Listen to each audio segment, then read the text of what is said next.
Its talk title is Quantitative Estimation of Effective Viscosity in Compensated. Let's work on this. Thank you. Well, let me start by thanking the organizers for inviting me to this nice conference. This work has been done in collaboration with a number of people who are listed here. Giorgio is here in the audience, and it's been funded by various sources.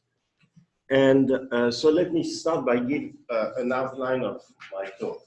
So the basic idea is to try to use in finite temperature superfluid turbulence the Gross-Pitaeveski description simply extended by spectral truncation.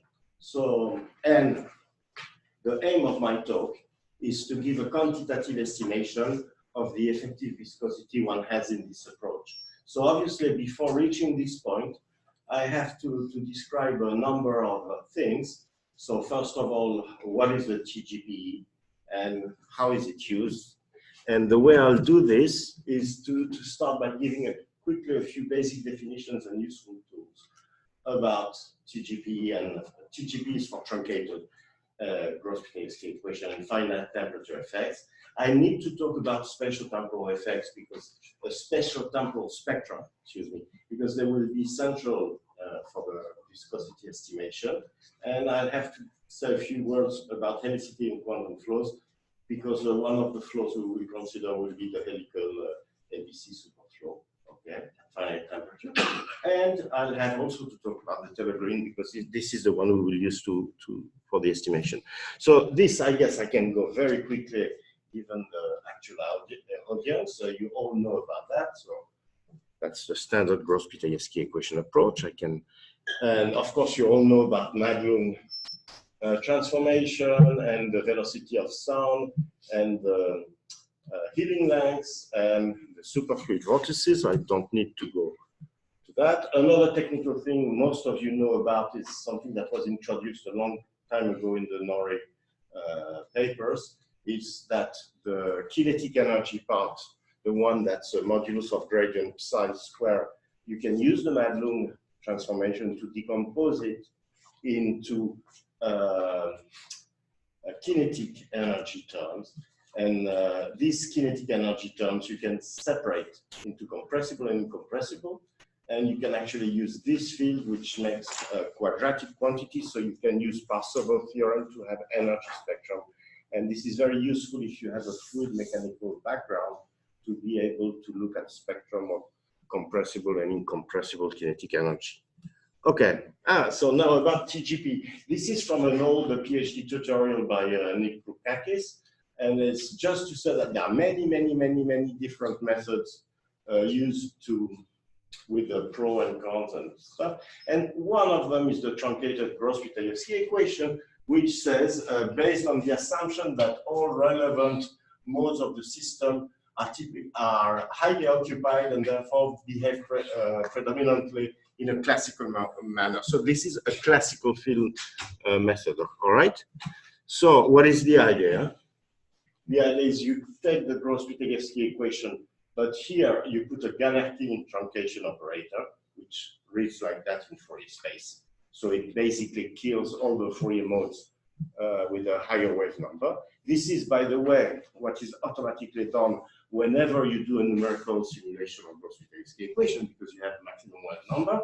And well, when you do that, you can check that the standard conserved quantities, which I've listed here, mass, momentum, energy, well, they are still conserved when you truncate, provided you do it in a careful way. This is technical, I won't go into that. Could you please slow down on 20%? Slow down by 20%? Yeah. Okay. I'll try. Okay, so this is well known. That's why I'm going fast. This is well known, and there is a paper by Davis in 2001 where what did they do? They took the truncated Gross-Pitaeveski equation.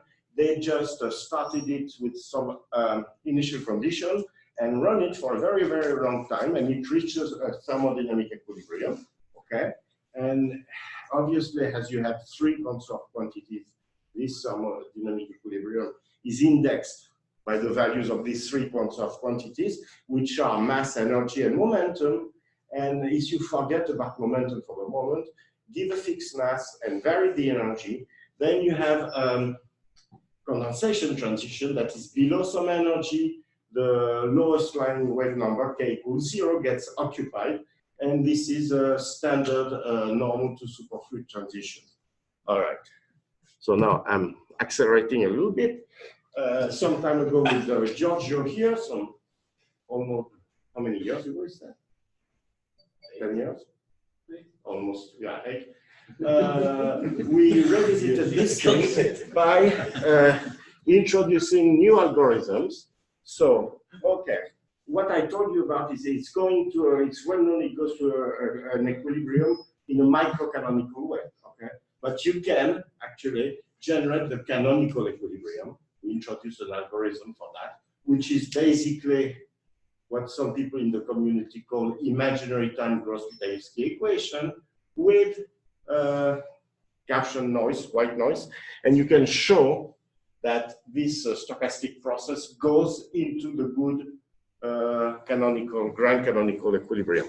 This is very useful practically because it's goes into the equilibrium much faster, and also you can control the temperature instead of controlling the energy. And so anyway, so you can check that it works. So this is just a Langevin approach. It's a Langevin approach, yeah. You just set up a Langevin-like equation that has a good good grand canonical equilibrium thing, and you can use it to generate it. It's much easier to generate. You can change the temperature, etc. And you can check, provided you have enough degrees of freedom, that is enough resolution. The microcanonical and canonical are very similar. I mean, if you look at the distribution functions and stuff like that. Anyway, so let me make a point here. This is one of the good points about truncated Gross-Pitaeveski equation, because it has the good Landau transition. And if you think of it theoretically, the canonical equilibrium is this with this Hamiltonian, and this is just the standard 1970 Wilson Nobel Prize theory for second order phase transition with an order parameter that is complex. And so you can do renormalization group, etc., and you get all the right behavior. So this is one good point about this approach. What? I have a question here. Yes. When you truncate, obviously you cut off certain momenta. And the question is, how stable are the results depending where you put this cutoff? Because those states, you see, they can be occupied with probability 1 or probability, I mean, occupation number could be 1, or it could be 3, or it could be 0.1. Mm-hmm.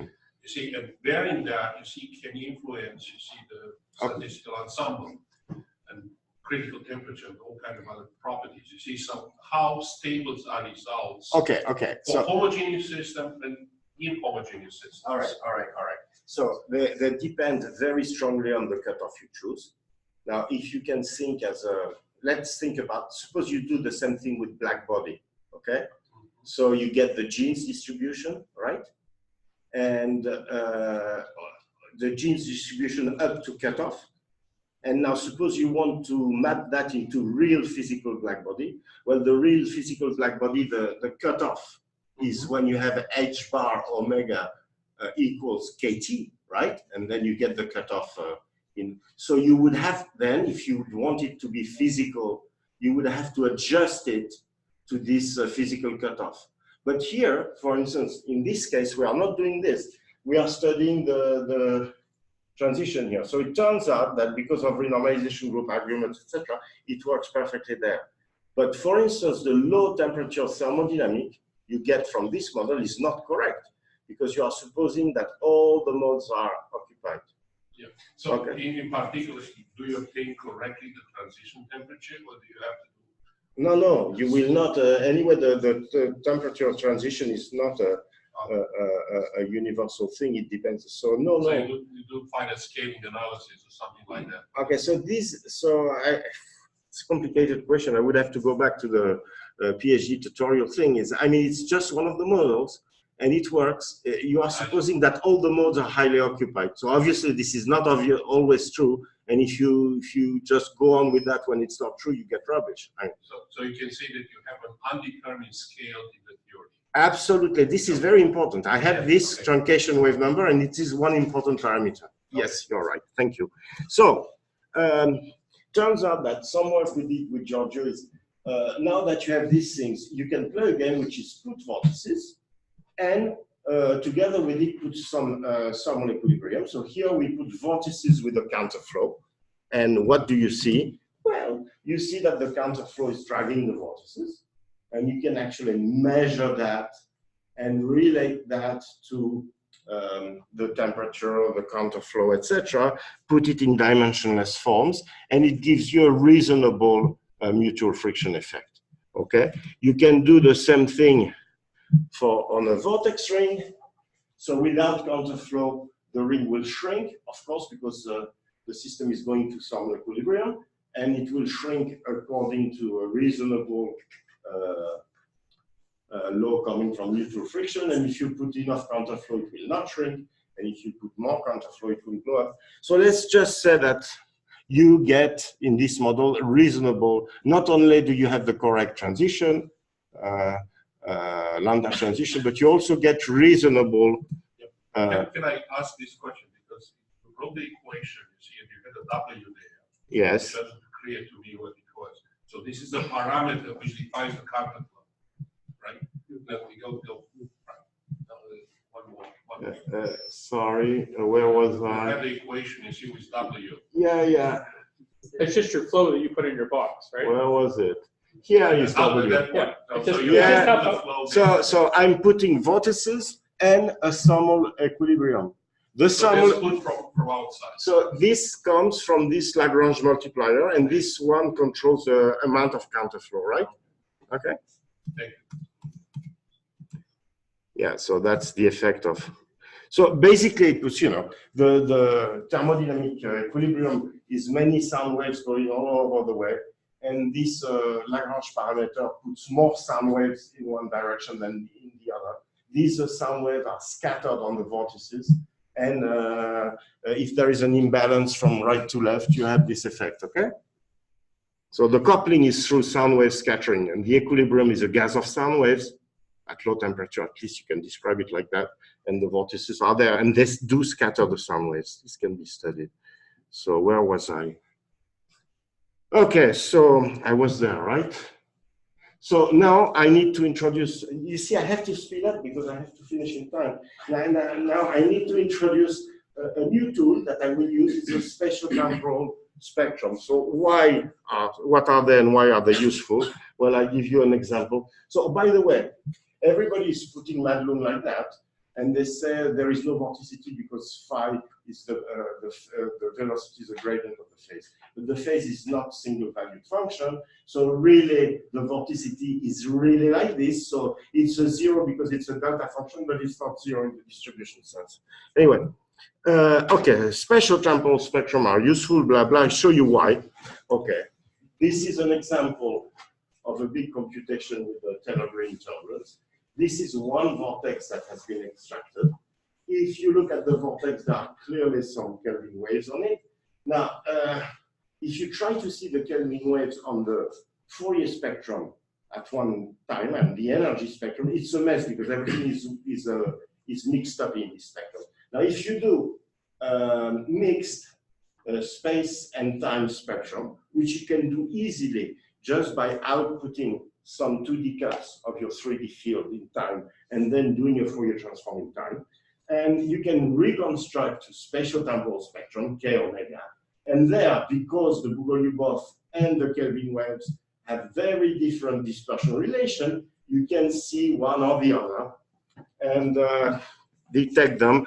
You can even filter out only the Kelvin waves and then look at the spectrum.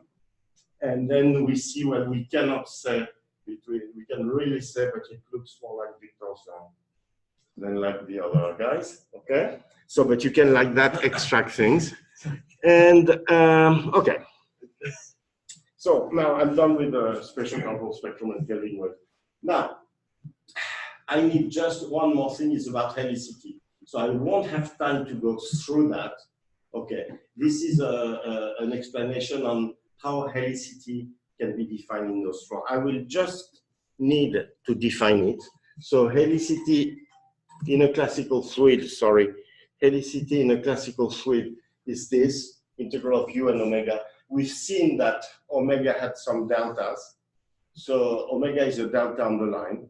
So this is basically telling you in this case that what you need to do is to compute the circulation of the velocity of the vortices. But then you have problems, which are, I don't want to go too much into the problems. I will just say that the velocity has a singularity in 1 over r when you get to the line, and the vorticity is a delta on the line. And I just said the solution to that, I will not go into the algebra, just mention the solution, which is that, okay, in a normal position, you have equal phase or stacked planes, all right? And the velocity is just the gradient of these stacked planes. But if you have a vortex line, the equal phase, they all intersect on the line. So obviously, when you take the gradient, you get this 1 over r divergence. But now there is a trick, which is that this line, when you go along the vortex, they get a twist. And this twist of the line, you can use to define the velocity along the line. And if you do this, it amounts to use L'Hopital rule. I will not get into the details, but you have an explicit formula, and you can check that it works. And you can use it. These are reconnecting Hopf link and trefoil knots, and you can follow the helicity like that. Okay. So now I'm done. Does this velocity ever become very large? Yes, it has a divergence. So when you go to the vortex, the velocity perpendicular to the vortex lines diverges as 1 over r. Okay? And then the vorticity has a delta along the line. So when you are little in school, they tell you never multiply 2 singular distributions. Okay? So you have to do something. And the idea here is to say, okay, I keep the delta distribution along the line, but it's okay because the singularities are perpendicular. So I kill the perpendicular singularity, and I use this trick of L'Hopital to get the good velocity along the line. And then I can use this thing. So it's very useful for the knots, because when you have a single... They have a problem with that, you see, which is conceptual in a way. Yes. In Fermi systems, the velocity of the vortex never gets singular. Yes. See, it's actually, there is a maximum velocity achieved, and it's comparable to the Landau critical velocity. Mm-hmm. And beyond that, actually, you have a normal component. Mm-hmm. So here, apparently, you don't have the normal component inside the core. The point is, you see, the Gross-Pitaeveski equation itself is completely regular on the vortex line, so there is no problem. For instance, the momentum, which is density times velocity, is perfectly finite. But the velocity, the singularity is in the Madlung transformation, okay? But the Madlung transformation plays no role in the dynamics. So when we want to use Gross-Pitaeveski flows to mimic some classical flow, as I will do in turbulence, then for classical people, helicity is very important. So I will now do a helical flow, and I want to check that the helicity is okay. So I need to define a helicity. This is not a very physical motivation, maybe, but so doing it that way will work for a single knot. It will turn out that in this case, let me go quickly into that because I need to get to the main point. So the ABC flow is a flow that is maximally helical. This is the actual velocity of this classical flow, which people doing classical fluid dynamics is a kind of prototypical helical flow, ABC flow for, I guess it's for Arnolds, Beltrami, Childress. Anyway, there is a way to set up a wave function that has vortex lines that look like the vortex lines of this flow, and I will not go into the technical details, but when you do the whole thing, you can set up this as an initial data, okay?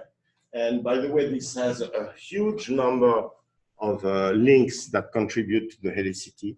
So it turns out that when you do computations with this flow, now you put this initial data in Gross-Pitaeveski equation, and you compare its time evolution with that of a Navier Stokes classical flow. Now, it turns out that here I have the helicity and the regularized helicity. They look the same. You don't need to regularize. There are so much helicity that if you just compute v dot omega, the amount of noise is very little. So, okay. So anyway, the thing here is that it behaves qualitatively very much like Navier Stokes thing. That is to say, the flow becomes turbulent and dissipates helicity and energy. Okay. And if you look at it, you have a dual helicity energy cascade. And you can actually, in this flow, you can actually this is the helicity dissipation, this is the energy dissipation, and these are the standard laws for this type of flow. So there is no fixed parameters here, because I have from here, I can compute ddt of energy and helicity, so I know this. And when I plug that into the spectrum, you get the lines that are lines compared with the time evolution of the spectrum. You've seen that before. You have the secondary thing due to Kelvin waves here. And here you have also the helicity spectrum. And I can show you quickly compensated spectrum, spatial temporal spectrum, a lot of Kelvin waves. But and secondary structures in the flow. And it works, let's say, you can sort of understand how helicity is dissipated as long as you have bundles that are deformed like that. The rise goes into twist, but when you get down to single lines, you lose the twist to, which is in Kelvin waves, to sound emission, and you dissipate helicity. So anyway, so that's, it works, okay? And now I'm getting to finite T effects. So now I'm getting to the first results that were obtained with ABC, which is, okay, now we try to do this flow, but we put it with the thermal equilibrium at finite temperature and see what happens, okay? So when we do this, okay, so the thermal equilibrium, I already explained how it's generated with this Giorgio method, which is like that.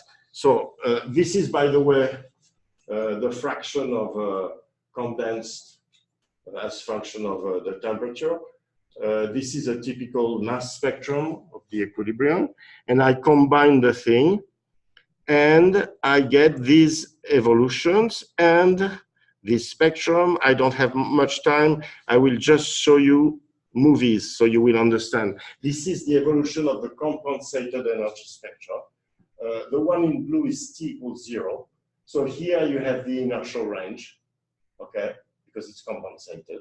And look at what happens to the one that is at 0.6 T lambda. So with roughly half superfluid, half normal, it has a huge dissipation, okay? And so, and you have the same thing for the helicity spectrum. Again, the one at 0.6 T lambda has a huge dissipation. So if you put a little normal fluid, it's okay. You get small dissipation, but if you put a reasonable amount of normal fluid, the thing is very much dissipated. So that was the conclusion from this thing that we did some years ago. And now I'm getting, I can slow down now because I'm getting into my real talk. So the question is, okay, this is quite viscous. The question is, how viscous is it? And how can we understand and hopefully control that? So now, this is the thing I'm going to talk about. It's accepted. It will appear shortly in PRA. So anyway, the basic idea here is first we reproduce everything with the Taylor-Green vortex. Why the Taylor-Green vortex? Because it's a symmetric flow and it can be used to speed up computation, okay? So that's a technical thing. And the basic idea is that now we will use spatial temporal spectrum to measure the mean free path of the excitation and use this mean free path plus the velocity of the excitation to estimate the effective viscosity. And do all that in a way that we can extrapolate to other computation and see what happens. So again, I will go quickly. This is a Taylor-Green vortex. This is some detail of the symmetries and why they can be used to speed up computations by a factor. You can increase the resolution by a factor 4 on the same computer, okay? So this is the way to prepare the initial data, nothing new about that. These are the results. So this is the evolution of the kinetic energy, incompressible and compressible. So you see that you have a decay of kinetic energy. This is the highest resolution. This is the vortex length. So all this is at t equals 0. These are the energy spectrum. I think Giorgio showed that in some other thing. So you can see you have the two inertial range. It works fine. These are the compensated spectrum. So that you just trust me and say it works. This is, by the way, the evolution of the compensated energy spectrum. So what you are seeing here is that this interval is populated by modes that weren't there in the initial data, and the fact that it is flattish is telling you that it is not unreasonable between here and here to have a common half-life thing. So this is t equals 0. And now if I go to finite, if I look, how do the vortex line, you have zoom, so they indeed look turbulent. Okay. How is the thermodynamic? It's fine, although thermodynamic is okay. So you were right. There is an actual dimensionless parameter here, which is a new dimensionless number, which is the truncated wave number times the healing length. And this is one free parameter you have that controls the truncation effect. Okay? And the point is you don't want to take that too low, because if you take it too low, you will not resolve properly the vortices. Because don't forget the vortex have a size xi, so you truncate at Kmax and you want this to be larger than 1 so that you can nicely fit the vortices. Okay? It's a free parameter. So you have the correct thermodynamic, the transition, which varies.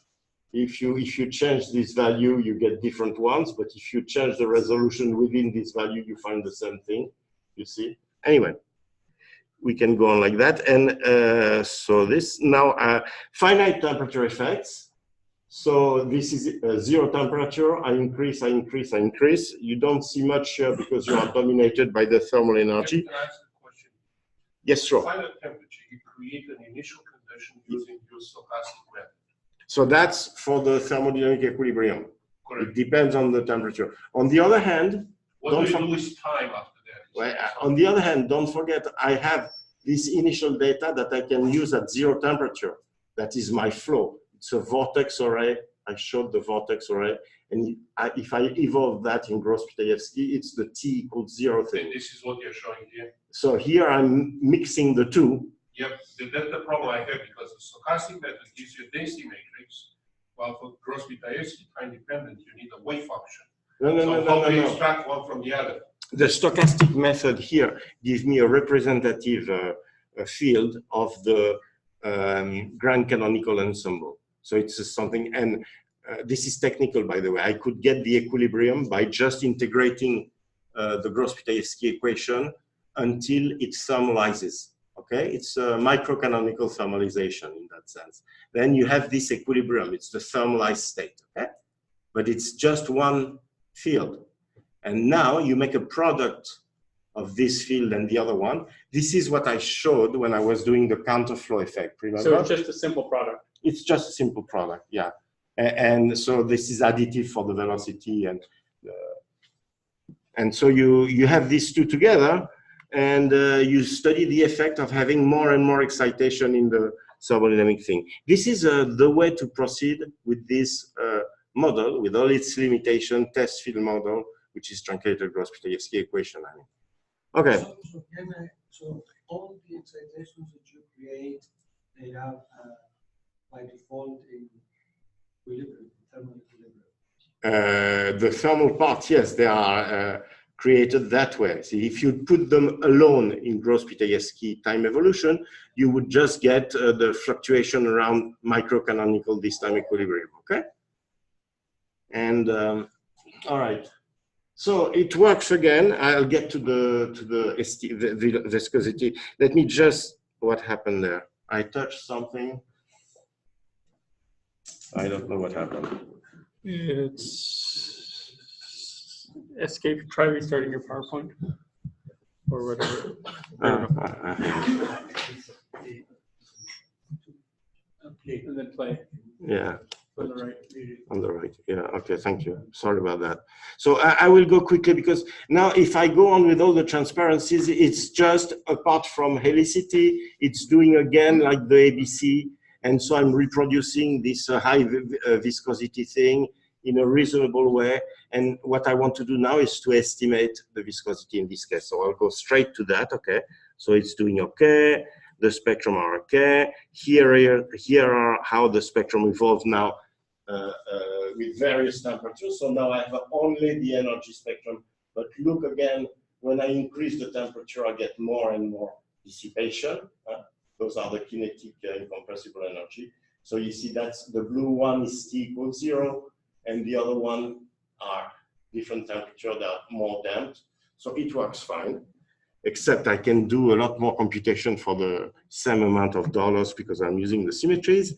And now, okay, now I take my thermal equilibrium, I put it in Gross-Pitaeveski. So I am just studying the fluctuations around thermal equilibrium, and I do the spatio-temporal spectrum. So what do I get? At very low temperatures, I just have a gas of Bogoliubov excitations in some in equipartition. So I find the Bogoliubov dispersion relation.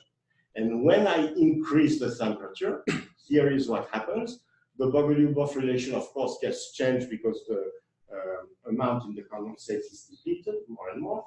And at the same time, I get a thermal broadening, thermal broadening, sorry, it's difficult, of the dispersion relation. Now, the point is that this broadening is related to the mean free path of the waves, all right?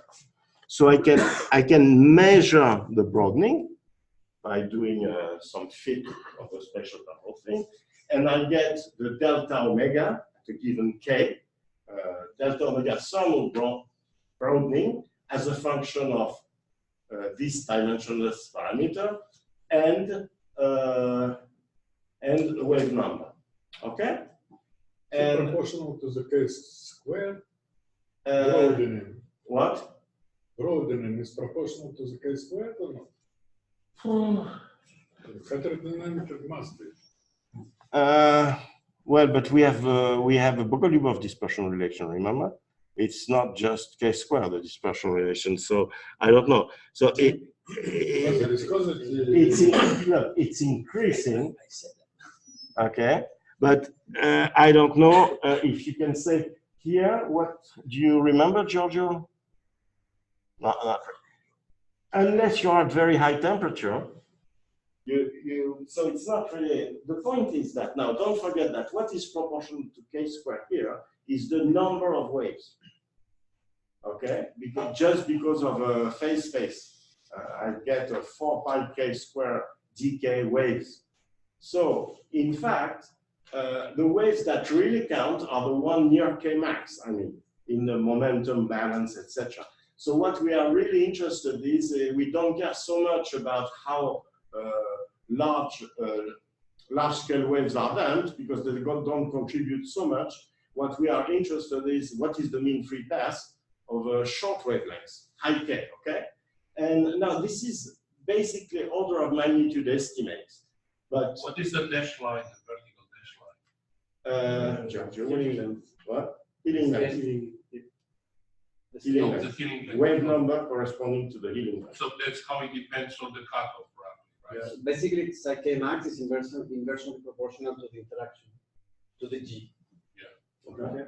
So but you vary from one plot to another, you vary the cutoff, right? But yes. And that means you see equivalent to change interaction and that change the lambda. But the point is, if I may, is that these curves are flattish at high k. And what we are interested to estimate, it's just an order of magnitude estimate, the mean free path. It's really the mean free path of the highest excitation, because you have so many more waves, like 4 pi k square. So we are really, what we want here is really the value on this plateau here, okay? And this is what we try to extract, okay? And when we do that, once we have this extracted, we can compute the mean free path by saying that it is the inverse, in order of magnitude again, all this is order of magnitude. It's the inverse of the delta omega times the group velocity of the waves at this wave number, okay? And once we have the mean free path, we can also compute an effective velocity, viscosity that will be like that, okay? Just order of magnitudes. And I do have a question, sorry. Yes. So I made a point in my talk that for hydrodynamics, the damping rate has to go like k squared, right? Why? Because you need the curvature of the velocity field to give you a damping. So here, I think you're using a different relation between viscosity and the k. What I'm doing here is, this thing is basically, if I'm at very low temperature, I basically have a free classical distribution of sound waves. They don't interact, okay? When I go to higher and higher temperature, the intensity of these waves get higher and higher. They are classical waves, huh? And so they start interacting together. Because they interact together, you get this broadening of the dispersion relation. Now, by measuring this broadening, I get an estimate of how much do these waves travel before they interact with other waves non-linearly, a rough estimate. And this is what I'm computing. Now, for each wave number, I'm computing like that, how much they travel before they interact with the other waves. Now, what I'm interested in to estimate now the viscous effect of the gas of sound waves is, because there are so many more sound waves at high wave numbers, they are the one carrying most of the energy, momentum, etc., because I have k square of them, dk. What I'm interested is, these high wave number waves, how much do they travel before they interact? And when I get that, then I say most of my high wave number waves travel lambda before they interact. I know the velocity at which they travel. So now it's like a standard a kinetic theory estimate of what is their diffusion coefficient. I make the product. It's very rough first order idea to get the order of magnitude. And when you do that, well, you can extract the mean free path. And well, you can go to the paper to see how it's done. And when you do that, you can now estimate a Reynolds number, okay? How do you estimate the Reynolds number? Well, it turns out that these things depend on psi max, but at psi max equal 2.5, and at a temperature where I have a lot of superfluid, like 60 or 70%, we find that for psi max equal 2.5, the mean free path is like 10 coherence lengths. So they will travel like 10 coherent lengths, okay? And by the way, it's a different when you decrease psi max, but let's stay at 2.5, it's 10 coherent lengths. Now, when I do this estimate, the one I showed you, you get for the effective nu something like 50 times alpha is h bar over 2m, okay? So I mean 6 psi of square root of 2. So you get this estimate, which is a very large times the quantum. What is the temperature? This is at a temperature where I think near T lambda, it's when you have something like 80%. I mean. Where is it written there? It's overestimated in 2 orders of magnitude. What? Your effective viscosity in 2 orders of magnitude larger than in gallium 4.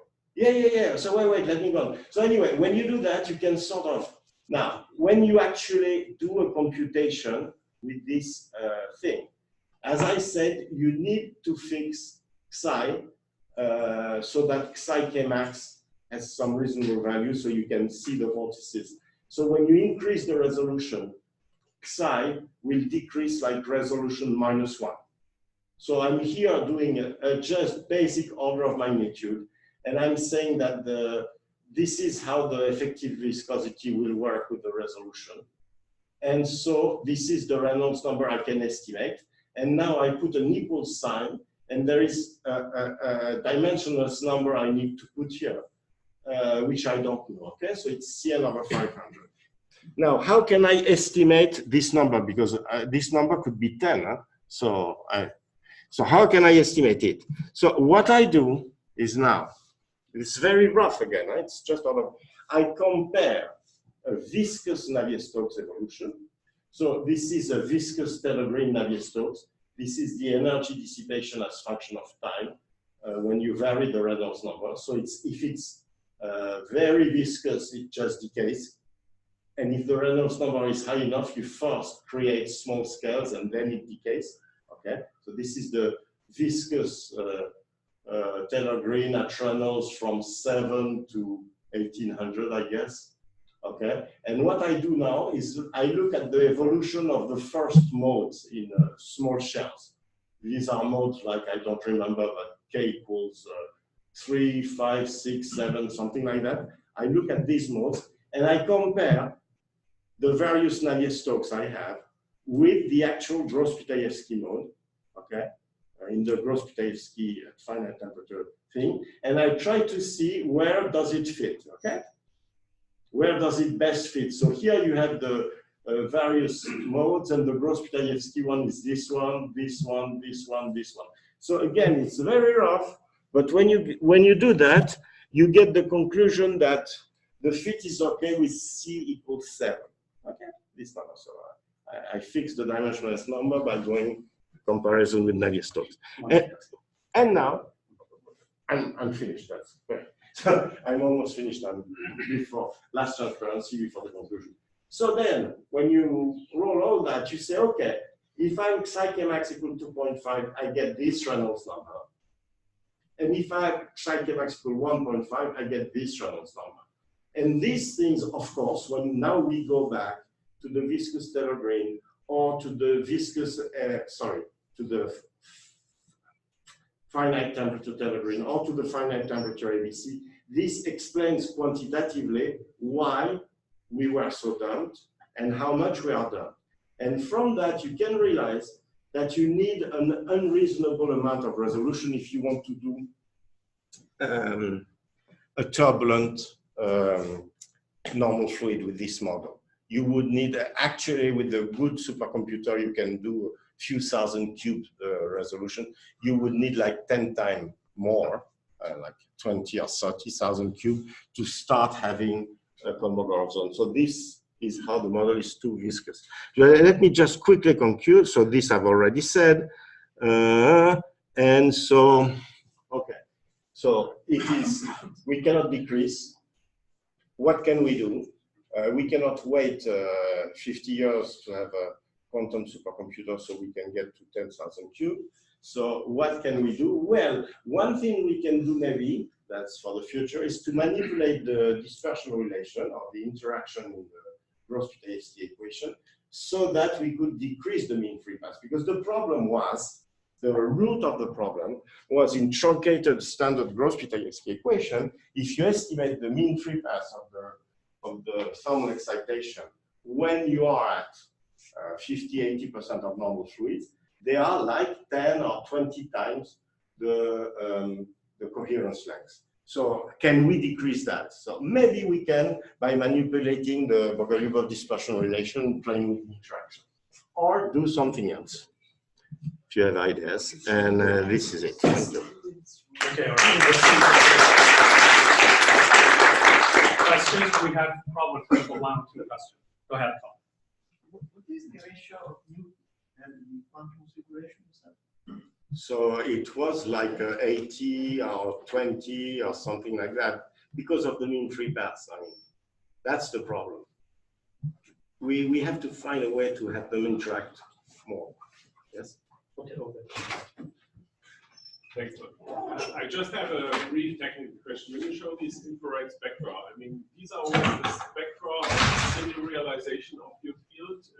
So Which spectra? So any of the kinetic energy spectra, when you have incompressible part, for example, has this kind of zigzag in the infrared. Is this the result of the angle average over a single run? That's one of the price you have to pay to get this 64 increase in computation, is that these symmetries, among the symmetries, you have rotation, etc. So you have fewer modes at low wave number, so you have less statistics. So that's why you have these big things for the telegram. But if you would sort of average over many runs, wouldn't that smooth out at some point? This is a consequence of no, because it's a consequence of the symmetries, because you have few low line modes. Okay, last question. A way to diminish the mean free path is to increase the scattering length. Right. So what is a typical scattering length that was taken in your simulation? So, and the second one is to go to Fermi systems, so unitary Fermi gas. So don't forget, I'm using GP. I understand. Yes. So the GP, you can think of it. You have in front of the Laplacian h bar over 2m, and you have in front of the nonlinear term g, and but you can also think in terms of what is happening in the velocity of sound and the healing length. And so the way it's fixed in all this computation is that the velocity of sound, we fix it high enough so that the Mach number is not too high. So we are studying incompressible turbulence. So typically we take a Mach number that's 0.5 or 0.4, so that fixes C. And then the coherence length is this psi max factor is fixed. So I think that answers your question, I guess. Okay, we must stop the discussion and move to the next part. Let's thank the speaker.